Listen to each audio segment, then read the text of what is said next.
जिस व्यक्ति ने अपना घर छोड़ दिया है और जो व्यक्ति इस मुद्दे के प्रति यहां पर बैठ चुका है आकर, और यहां पर ही नहीं, जो अपने गांव में, देहात में या फिर देश के किसी भी हिस्से में इस मनोवाद की लड़ाई के खिलाफ में जो लड़ रहा है, ये उस व्यक्ति का आह्वान है।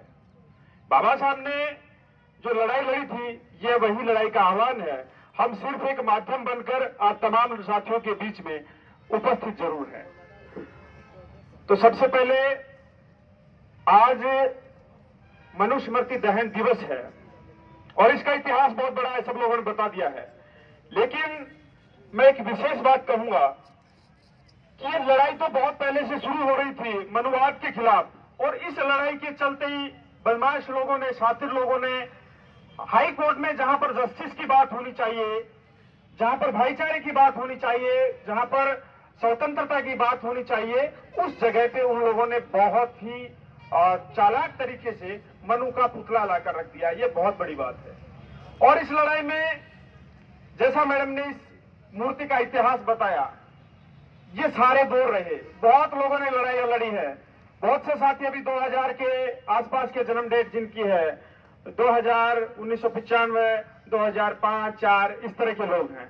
तो हमसे भी बहुत पहले की लड़ाई है ये, हम सिर्फ माध्यम बन रहे हैं। ये लड़ाई पहले से शुरू थी और इकट्ठा होना भी हमारा ये है कि हो सकता है आज रितांश कह रहा है कि आप सब लोग आइए, गीगराज कह रहा है, सीमा जी कह रहे हैं, पूजा जी कह रहे हैं, कविता जी कह रही है, XYZ कोई भी कह रहा है, लेकिन ये हम सबकी जिम्मेदारी है। यहां पर आप देख रहे हैं जितने भी सारे संगठन हैं, ये सब संगठनों की जिम्मेदारी है, क्योंकि इन सारे संगठनों ने ये जिम्मेदारी ले रखी है। और जब हम सोसाइटी में जाते हैं उस समय ये कहते हैं कि हम महामानवों के सपनों का भारत बनाएंगे, तो उस वक्त जब हम ये कहते हैं, उस वक्त ये हमारी जिम्मेदारी होती है कि हम मनुवाद के खिलाफ न्यायप्रिय समाज की रचना बनाने का संकल्प हम ले रहे हैं। उन सब लोगों की जिम्मेदारी है। साथियों, ये क्यों जरूरी है कि हम लोग मनु का पुतला हटाएं? स्पष्ट बात बताता हूं, बहुत से बड़े लोगों के इस पे बयान आए हैं कि इसको डायनेमाइट से उड़ा देना चाहिए। सहमत है ना? आज हम सारे लोग जाके उसको तोड़ सकते हैं। हो सकता है 2-4 लोग कानून में हाथ लेके उसको गिरा सकते हैं। गिरा सकते हैं कि नहीं गिरा सकते हैं? बताइए एक बार मुझे, गिरा सकते हैं कि नहीं? आप इतने कायर हैं कि एक सिर्फ पुतले को नहीं तोड़ सकते? तोड़ सकते हैं आप, पक्का तोड़ सकते हैं। लेकिन फिर भी हम उसको तोड़ना नहीं चाहते। हम ये कहना चाहते हैं कि लड़ाई विचारधारा की है। यहां पर जो सरकार बैठी है शासन में, उन सरकारों की क्या जिम्मेदारी बनती है कि इस मूर्ति के ऊपर, इस सोच के ऊपर क्या स्टैंड लेती हैं? तमाम सामाजिक संगठनों की तरफ से जिस सरकार का राज राजस्थान में अभी है, राहुल गांधी जी से हमने पूछा कि राजस्थान हाईकोर्ट में जो मनु का पुतला लगा हुआ है, आप क्या चाहते हैं, वो मूर्ति हटनी चाहिए कि नहीं हटनी चाहिए? इन सबको पता है। इस सोच के लोग जो कांग्रेस में भी रहे हैं, बीजेपी में भी रहे हैं, उन सबको पता है कि एक पुतला लगा हुआ है। लेकिन ये लोग सिर्फ हम लोगों के ऊपर राजनीति कर सकते हैं। उनकी हिम्मत नहीं है कि इस विचारधारा के खिलाफ संविधान के समर्थन में स्टैंड ले सके। और इसी के चलते राजस्थान में बुरा हाल हो रहा है।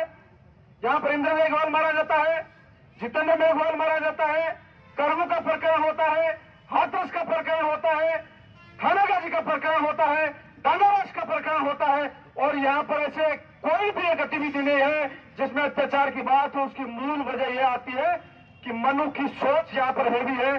संविधान की सोच को अब भी शासन प्रशासन दबाने का काम कर रहा है। इसलिए सरकारें बहुत जरूर करती है कि यहां पर राज कानून का है, लेकिन ये झूठ है। ये सब लोग झूठ बोलते हैं। यहां पर जितने भी नए पसंद लोग आए हैं, क्या हम सब लोग ये संकल्प लेते हैं किस तरह की सोच के लोगों को हम बहिष्कार करेंगे?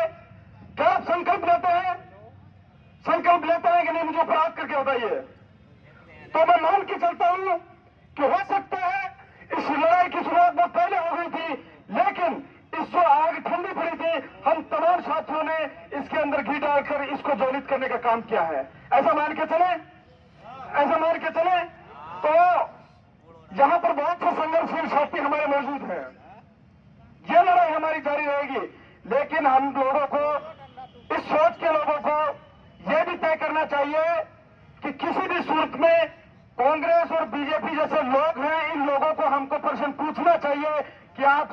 को लागू करवा रहे हैं या नहीं करवा रहे हैं। बड़ी शर्म की बात है। मैं किसी की बुराई नहीं करता, लेकिन बहुत से बड़े बड़े सोशल एक्टिविस्ट इस तरह के लोग हैं, मुझे घिन आती है, मुझे शर्मिंदगी भी आती है। जिन लोगों को अनुसरण करते हैं वो लोग इस तरह के मुद्दों के ऊपर चुप रहते हैं। सबसे बड़ा शर्म का विषय है। मैं नाम नहीं लेना चाहूंगा इस तरह के लोगों का, लेकिन जिस विचारधारा के खिलाफ में हमने लड़कर अपनी पहचान बनाई है, उन लोगों को चाहिए और उनकी जिम्मेदारी बनती है कि जब भी मनोवाद के खिलाफ बात आती है, हम लोगों को स्टैंड लेना चाहिए, कहना चाहिए कि राज संविधान का चलेगा, मनोवाद का नहीं चलेगा। जब अगर मनु की मूर्ति हटाने की बात आती है तो प्रत्येक व्यक्ति को जिम्मेदारी लेनी चाहिए और ये कहना चाहिए कि मैं मनु मूर्ति को हटाने के पक्ष में शामिल हूं। ये कहना चाहिए प्रत्येक व्यक्ति को। हम जिन लोगों के मार्गदर्शन में चल रहे हैं, हम जिन लोगों को अनुसरण कर रहे हैं, उन लोगों की जिम्मेदारी हमें क्या रास्ता दिखाएंगे। मैं इंडायरेक्ट रूप से कहना चाहता हूं, समझने की इस चीज को जरूरत है। यहां पर जितने भी लोग मौजूद हैं, बहुत धन्यवाद है। हमारा कर्मचारी है, सारा कर्मचारी एक तरह का नहीं होता। बहुत सा कर्मचारी इस तरह के आंदोलन को सपोर्ट करता है, जो इस ताकत की वजह से एक कॉन्स्टिट्यूशनल कुर्सी पर जाकर बैठा अनेकों विभाग में है। लेकिन बहुत सारा ऐसा कर्मचारी है, सबको पता है 25 दिसंबर मनुस्मृति दहन दिवस है। क्यों ये लोग घरों से नहीं निकलते?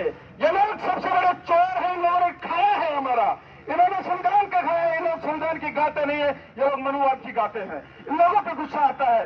और जब इस तरह के कार्यक्रम ऑर्गेनाइज होते हैं, इस तरह के चोर लोग जो जुटे हैं, सिर्फ और सिर्फ शेड्यूल कास्ट, ट्राइब, अल्पसंख्यक, ये जो लोग हैं न्याय पे बात करते हैं, इन लोगों को भी लूटने का काम इन्होंने किया है। हो सकता है बहुत से कर्मचारी हमारे साथ रहे, बहुत से नेता हमारे साथ रहे, लेकिन जब तक खुलकर इस विचारधारा का विरोध नहीं करेंगे, वो भी कहीं ना कहीं चोर हैं। करना पड़ेगा। हम लोग यहाँ पर चाहे रितांश रहे, गीगराज रहे, मैं नाम नहीं लेना चाहूंगा बार बार। मुझे पता है गीगराज के जेब में 50 रुपए नहीं है। कितने रुपए नहीं है? मेरा बापू ये नहीं कह रहा है कि यहाँ पर जा गीगराज तो आंदोलन कर। आप मेरे परिवार का बैकग्राउंड देखेंगे तो हम ये नहीं कहेंगे हमें कहीं से कुछ मिल रहा है। हम इसलिए लड़ रहे हैं कि जो लोग शान शौकत से जी रहे हैं, उनके बच्चों की भी लड़ाई हम लड़ रहे हैं। तो उन लोगों की तो कम से कम ये जिम्मेदारी बनती है कि इस तरह के यहाँ पर लोग आकर बैठते हैं, उनके साथ में कम से कम बैठने का काम करें लोग। बहुत बड़ी शर्मिंदगी की बात है। मुझे पता है लोग सोशल मीडिया पर यह जरूर जज करेंगे कि आज फलाने लोगों ने जो कार्यक्रम ऑर्गेनाइज किया था, कितने लोग उसमें आए। सिर्फ ये जानकारी जरूर जुटाएंगे, लेकिन उन लोगों को शर्म नहीं आई। अरे तुम लोग हजार रुपए की एक टैक्सी कर करके इस तरह के आंदोलनों को सफल बनाने में जाते तो आपका क्या घट जाता? दिखाना इस तरह के लोगों को।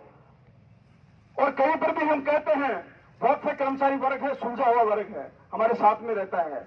आज के इस कार्यक्रम में हमें 3-4 हजार रुपए बेचारे 100-100, 200 कांस्टेबल है, टीचर, इस तरह के लोगों ने हमको दे देकर इस तरह की गाड़ियां उपलब्ध करवाई कि आप करिए कार्यक्रम। तो उस तरह के लोगों को धन्यवाद। आप सब आए हैं, आपको धन्यवाद। पुनः मैं कहता हूं, यह कार्यक्रम किसी एक व्यक्ति का नहीं है, यह कार्यक्रम किसी एक संगठन का नहीं है।